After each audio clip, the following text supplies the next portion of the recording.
우리 옆 사람에게 이렇게 인사하고 시작해 보실까요? 설날 하나님의 복 많이 받으세요.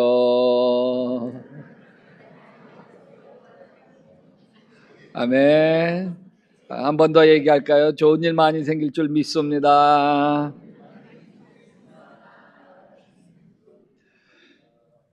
요한복음 4장에 보면 인생 정말 따분하고 살고 싶지 않은 한 여인이 등장합니다. 아무도 서성거리지 않는 대낮에 물동이를 이어들고 터벅터벅 우물가로 향하는 이 여인의 마음은 모든 게 다 귀찮습니다. 인생, 사람 다 귀찮죠.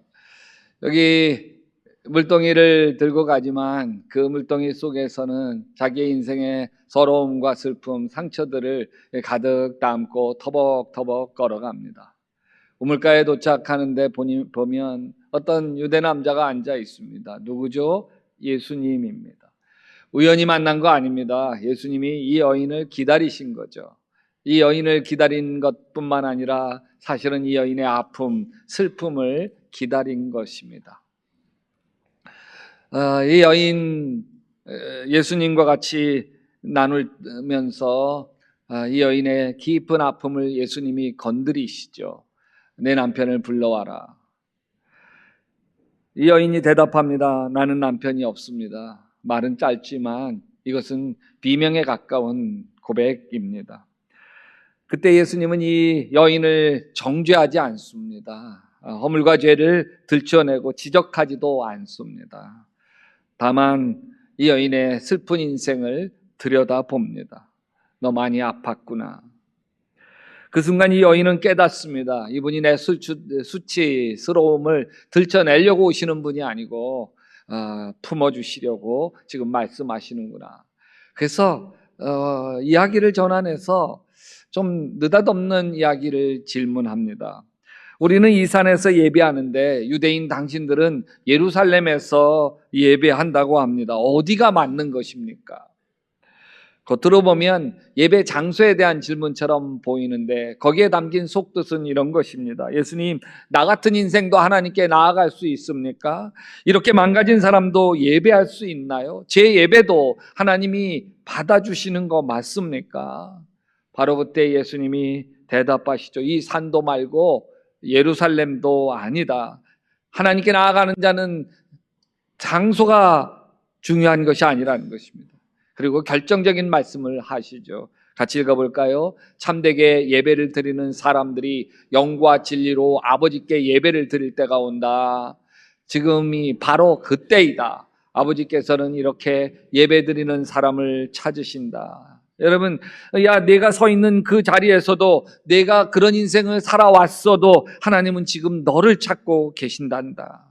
장소를 찾는 분이 아니라는 거예요. 상처 입은 사람을 찾는 거예요. 마음의 슬픔이 가득한 사람을 찾는 거예요. 하나님께 진정 예배받고 예배를 통해서 위로받고 하나님 만나기를 원하는 사람을 찾고 계신 것이죠.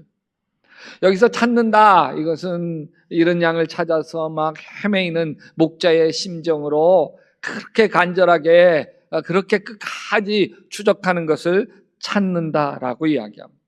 하나님이 이렇게 집요하게 예배하는 자를 찾으십니다. 물론 하나님은 예배라고 하는 종교 행사가 부족해서 찾으시는 게 아닙니다. 하나님과 마음이 통할 사람, 그 한 사람을 찾으시는 것이죠. 그 한 사람 찾아 지금도 세상을 이잡듯이 뒤지고 계십니다. 성경은 처음부터 끝까지 하나님이 얼마나 예배자를 찾으시는지 갈망하고 있는지 증언합니다. 주님께서는 하늘에서 사람을 굽어 보시면서 지혜로운 사람이 있는지 하나님을 찾는 사람이 있는지 살펴보신다. 여러분, 인류 역사를 쭉 되돌아보면, 성경의 역사를 되돌아보면 하나님은 끊임없이 예배자를 찾으십니다. 아담과 하와를 하나님의 형상대로 지으셨습니다. 왜요? 하나님께 예배하게 하기 위해서입니다.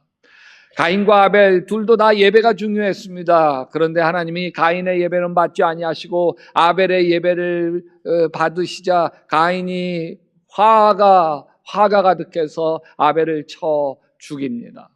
하나님께서는 가인과 아벨 대신에 셋이라고 하는 셋째 아들을 보내주시는데 그 셋째 아들에 이르러서 비로소 다시 예배를 시작합니다. 창세기 4장 26절 이렇게 이야기합니다. 그때 사람들이 비로소 여호와의 이름을 불렀더라. 예배를 드린 거예요.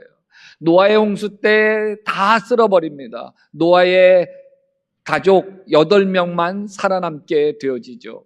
그 8명 왜 남기셨습니까? 그 8명이 하나님을 예배하게 하기 위해서 남기신 것입니다.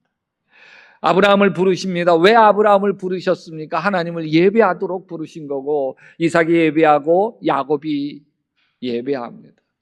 요셉 때 애굽에 갔다가 430년이 흘러갑니다. 그 사이에 이 이스라엘 백성들이 애굽의 노예가 되어집니다. 모세를 통해서 이스라엘 백성들을 출애굽 해방시켜냅니다. 왜 해방시켜냈습니까? 출애굽기 5장 1절에 이렇게 이야기합니다. 내 백성을 내보내라. 그러면 그들이 광야에서 내 앞에 절기를 지킬 것이니라. 광야에서 예배하게 하려고 이스라엘 백성들을 애굽의 노예에서 탈출시킨 것입니다. 하나님은 예배하는 사람을 축복하시고 아멘. 예배하는 가정을 축복하시고 아멘. 예배하는 나라를 부강하게 하신 줄 믿습니다. 그래서 이 백성은 내가 나를 위하여 지었나니 나를 찬송하게 하려 함이니라. 우리를 예배하게 하시려고 지으셨고 또한 하나님의 자녀로 부르신 것도 예배하게 하시려고 하나님의 자녀로 부르시고 우리를 영원한 천국으로 인도하시는 것도 영원한 천국에서 천군 천사와 함께 예배하게 하시려고 영생의 나라로 부르시는 것입니다.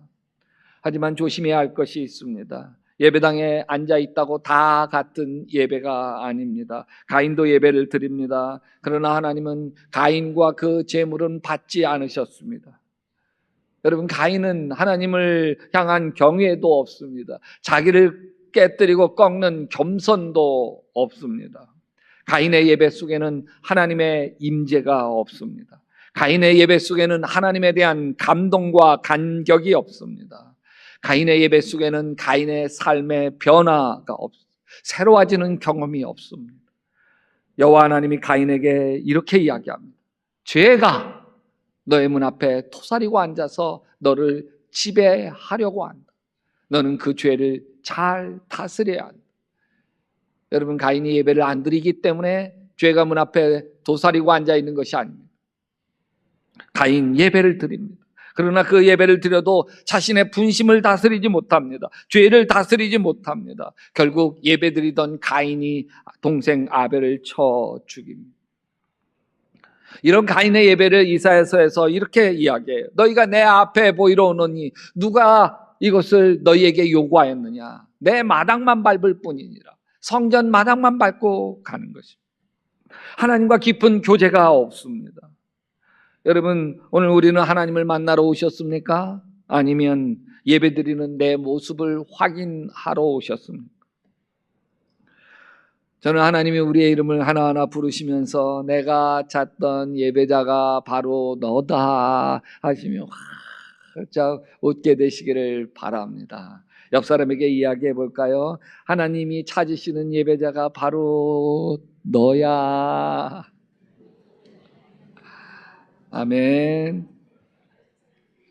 그렇다면 하나님이 찾으시는 그 한 사람은 도대체 어떻게 예배하는 사람일까요? 예수님은 단순하게 이렇게 이야기하십니다. 하나님은 영이시니 예배하는 자가 영과 진리로 예배할지니라. 여기 영과 진리, 이거는 예배의 두 기둥입니다.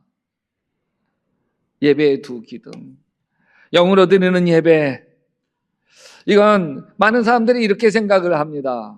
영으로 드리는 예배는 찬양할 때 눈물이 나고 또 가슴이 뜨거워지는 거 아닌가요? 물론 그럴 수 있습니다. 그러나 그게 전부가 아닙니다. 이 영으로 드리는 예배는 기분이 좋아지는 게 아니라 성령님 앞에 내가 그대로 다 드러나는 것입니다. 예배는 하나님 앞에 포장된 나가 아니라 벌거벗은 나로 하나님 앞에 서는 시간입니다. 그래서 영으로 예배할 때 이런 마음의 고백이 일어납니다. 하나님, 제가 틀렸습니다. 하나님, 제가 제 방식대로 살았습니다. 하나님, 제 고집이 너무 셌습니다. 이 고백이 나오기 시작할 때 그 예배는 이미 살아있습니다. 사도 바울은 이것을 이렇게 표현합니다. 내가 그리스도와 함께 십자가에 못 박혔나니, 같이 읽어봅시다. 그런즉 이제는 내가 산 것이 아니요 오직 내 안에 그리스도께서 사신 것이라. 이 말씀을 예배와 연결해서 풀어내면 이것입니다. 예배는 하나님 앞에서 내가 주인의 자리에서 내려오는 시간이다. 영적인 예배의 핵심은 자기 죽음입니다. 내가 죽고 예수로 사는 것이죠. 그래서 어떤 예배는 조용해도 깊고 어떤 예배는 화려해도 공허합니다. 왜냐하면 예배는 찬양의 크기가 아니라 내 자아가 얼마나 내려왔는가, 그게 예배의 깊이를 결정하기 때문입니다. 여러분, 어떤 분이 예배 시간에 내내 꼿꼿하게 경건하게 예배를 드립니다. 표정도 단정하고 자세도 바르고 겉보기에 경건하다 할지라도 예배가 끝나도 마음은 그대로고 관계도 그대로고 미움도 그대로고 고집도 그대로라면 그 예배는 영이 쏙 빠진 예배. 형식은 있지만 자아가 죽지 않기 때문에. 반대로 어떤 분은 예배 중에 이런 생각이 스칩니다. 내가 너무 내 고집대로만 살았구나. 그래서 내 배우자의 말도 잘 안 듣고 결국 하나님 말도 내가 잘 안 듣는 거구나. 나에겐 순종이 없구나. 이젠 내려놔야 되겠구나. 그 순간 눈물 나지 않아도, 말을 하지 않아도 그 예배는 이미 깊은 곳에서 시작되는 예배입니다. 그러나 영으로 예배한다고 하는 건 내 의지로 내 자아를 깨뜨리는 고행이 아닙니다. 우리 안에 계신 성령님께 내 마음의 통치권을 내어드리는 것입니다. 물론 내 자아를 죽이는 것이나 내 마음의 통치권을 주님께 내어드리는 것이 내 힘으로 잘 되면 얼마나 좋겠습니까?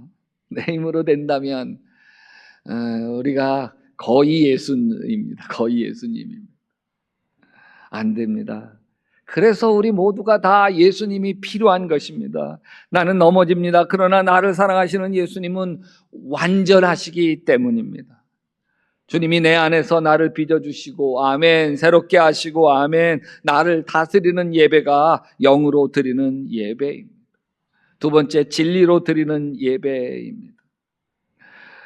진리로 예배를 드린다 뭐죠? 많은 분들이 진리 그러면 교리 또는 성경 지식 또는 어떤 게 옳고 어떤 게 그른가 이걸 떠올립니다. 물론 맞아요. 하지만 예수님이 말씀하시는 진리는 훨씬 그보다 삶에 가까운 말이에요. 진리에는 두 가지 뜻이 있는데 하나는 말씀에 나를 맞추는 것입니다. 진리로 예배하는 것은 나에게 말씀을 맞추는 게 아니라 말씀에 나를 맞춰가는 것입니다. 말씀이 나를 불편하게 해도 말씀이 내 생각과 달라도 그 말씀 따라 순종하기로 결정하는 거예요. 이게 진리로 예배드리는 거예요. 제가 맞는 게 아니라 말씀이 맞습니다. 예수님은 이렇게 말씀하시죠. 내 말이 내 말이 거하면 참으로 내 제자가 되고 진리를 알지니 진리가 너희를 자유롭게 하리라. 진리는 처음에 불편하지만 결국 우리를 자유로운 하나님의 사람이 되게 합니다. 두 번째는 가면을 벗는 것. 진리라는 것에 담겨진 뜻 중에 하나는 숨김없음, 정직함입니다. 진리로 예배드린다는 건 하나님 앞에 괜찮은 척, 아닌 척, 강한 척, 믿음 좋은 척 하는 가면을 내려놓는 것입니다. 여러분, 사마리아 여인 보세요. 내 남편을 데려오라. 그럴 때 저는 남편이 없습니다. 이 말은 잘한 말이 아닙니다. 그냥 정직한 말을 한 거지요. 그 순간 이 여인에게 예배가 시작됩니다. 여러분, 찬양도 없어도 또 기도도 없어도 예배당도 없어도 이렇게 숨기지 않았을 때 비로소 예배가 시작되어집니다. 예수님은 어느 날 이런 비유를 하셨습니다. 스스로 의롭다고 확신하고 남을 멸시하는 몇몇 사람에게 예수님께서는 이 비유로 말씀하셨다. 예수님은 그냥 얘기하신 게 아닙니다. 자기를 의롭다고 믿는 사람들을 향해 말씀하셨습니다. 두 사람이 성전에 올라가 기도합니다. 하나는 바리새인이요, 또 다른 하나는 세리입니다. 같은 장소입니다. 같은 시간입니다. 같은 하나님입니다. 근데 예배가 완전히 달라요. 바리새인이 하나님께 드리는 예배는 가면을 쓴 예배입니다. 하나님이여, 나는 다른 사람들 곧 토색불이 간음하는 자들과 같지 아니하고 이 세례와도 같지 아니함을 감사하나이다. 나는 일에 2번씩 금식하고 또 나는 소득의 11조를 드리나이다. 겉으로 보면 틀린 말 한 거 하나 없습니다. 율법을 잘 지키는 사람입니다. 근데 그 기도에는 하나님, 제가 틀렸습니다가 없습니다. 저를 불쌍히 여겨 주시옵소서도 없습니다. 저를 바꾸어 주시옵소서도 없습니다. 그의 기도는 오직 나는만 있습니다. 나는 경건합니다. 나는 금식합니다. 나는 11조 드립니다. 나는 여러분, 겉으로는 하나님께 말하고 있지만 사실은 하나님께 드리는 기도가 아니라 자기 속에서인 것이죠. 성전에 올라 있지만 하나님 앞에 서 있지 않습니다. 자기의 의 앞에 서 있습니다. 이것이 가면을 쓴 예배예요. 근데 세리를 보십시오. 세리는 멀리 서서 감히 눈을 들어 하늘을 쳐다보지도 못하고 다만 가슴을 치며 이르되 하나님이여 불쌍히 여기소서 나는 죄인이로소이다. 멀리 서 있어요. 눈을 들지도 못했어요. 가슴만 쳤어요. 그럼 길게 말하지도 않아요. 자기 자랑도 없어요. 변명도 없어요. 오직 한 문장입니다. 같이 읽어봅시다. 하나님이여 불쌍히 여기소서 나는 죄인이로소이다. 여기엔 가면이 없습니다. 자기의 의의가 없습니다. 여기에는 비교가 없어요. 오직 정직함만이 있는 거예요. 예수님의 결론은 이렇습니다. 의롭다 인정함을 받고 자기 집으로 내려간 사람은 저 바리새파 사람이 아니라 이 세리다. 누가 하나님의 은혜를 받았습니까? 율법을 잘 지킨 바리새인이 아니에요. 정직하게 무너진 세리였습니다. 왜요? 예배는 완벽함을 드러내는 자리가 아니라 진실함을 드리는 자리이기 때문입니다. 하나님이 기다리는 것은 정직한 항복입니다. 뭐라고요? 정직한 행복이 아니고요. 항복. 하나님 항복합니다. 하나님은 오늘 더 크고 화려한 예배당을 찾지 않습니다. 세련된 찬양이나 완벽한 설교를 찾는 것도 아닙니다. 하나님은 지금도 영과 진리로 하나님 앞에 서 있는 바로 그 한 사람을 찾습니다. 예배는 잘 보이려고 오는 자리가 아닙니다. 예배는 솔직해지려고 오는 것입니다. 하나님, 저는 이 모양 이런 사람입니다. 부끄러운 사람입니다. 그래서 진짜 예배가 드려질 때 아름다운 일이 일어납니다. 죄송합니다. 미안합니다. 내가 잘못됐습니다. 말이 나오고 용서해야겠다는 마음이 들고 내가 먼저 전화 한 통 걸어야겠다고 하는 생각이 들고 내가 내려놔야 할 고집, 판단, 생각 이런 것이 보입니다. 그때 예배는 살아있는 예배로 우리에게 경험되어집니다. 오늘 이 예배 자리에서 여러분 이렇게 고백할 수 있게 되기를 바랍니다. 하나님, 오늘은 꾸미지 않겠습니다. 오늘은 숨기지 않겠습니다. 오늘 제 자아를 십자가 밑에 내려놓겠습니다. 그때 하나님이 이렇게 말씀하실 거예요. 그래, 바로 너구나. 나는 너와 같은 예배자를 찾고 있었단다.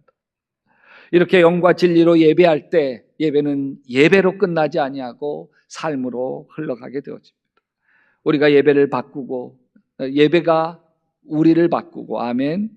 예배가 우리를 하나님의 영으로 충만하게 하고 아멘. 예배가 우리를 그리스도의 향기가 되게 할 줄 믿습니다.